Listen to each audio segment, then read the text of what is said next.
Here's the last one we'll do today. This is pass under. Since one of the things that's always bothered me is we do a lot of straight punching and people on the street do a lot of round punching. So because we don't do a lot of straight punching, we don't practice throwing a lot of round punches, and we don't practice against them enough.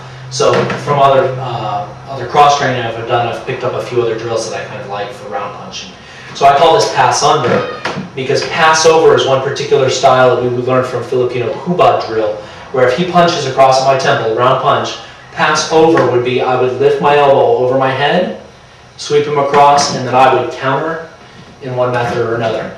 I could use multiple hands like they do in huba, or I could do what I just demonstrated. In huba, they typically sweep, press, and then counter. And then what he would do is, for drill's purposes, he would pick it up and he would block and flip and press and press, and then he would counter punch me, and then we would continue a drill, right?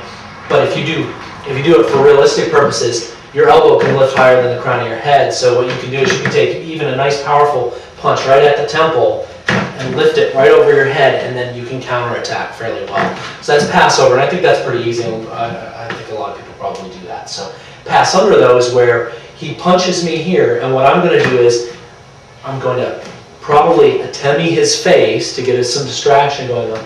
I'm going to create a fairly large circle, sweep him under my body, and then break the elbow. That's one of the styles. So I give him the punch, he pushes his hand up into my face, the same side, he circles it around, picks it, grabs it from underneath with his other hand, gets in the crook of his elbow, and then pops it up, right, to break mine. Then from there he punches at me.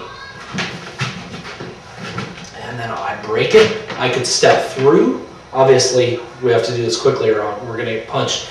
If you find you're not getting the elbow, a lot of these drills, what you can do is you can follow the chain up so you can take the shoulder. So if I don't have the right angle on the elbow, or he's too strong or I'm too slow, what I can do is I can change the direction of the curve and actually get his shoulder and do a shoulder separation from here, or do a shihonage style throw backwards over the back shoulder. Right?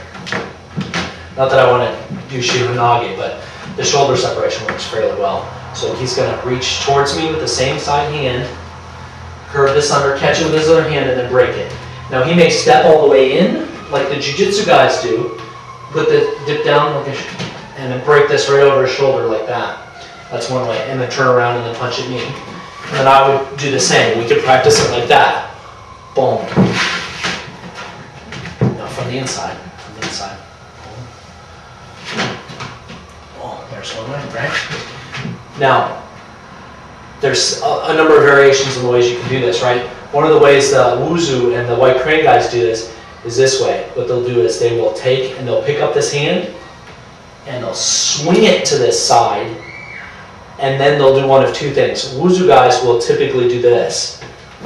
They'll strike this way, right? Sometimes the Wuzu guys will strike this way. You can throw the punch again. I'll pick it up, I'll throw it here, and then I'll chop across this way at the same time I turn my body, and that's a throw. And you'll see that in the Goju-Ryu, I think it was Seisan technique, I think is very similar to the way the Wuzu guys do that. So you can pick it up with this mother-son hand style technique. Some of them call it leading the cow across the river. So you punch here.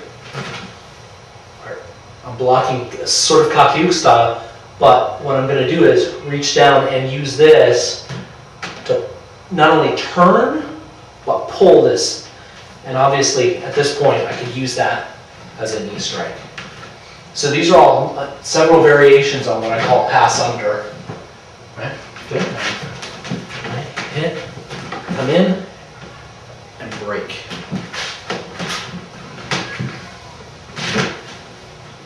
Good.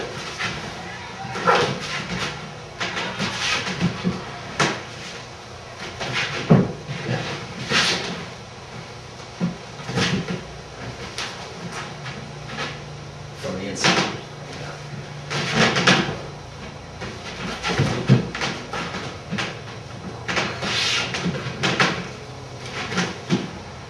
Nice.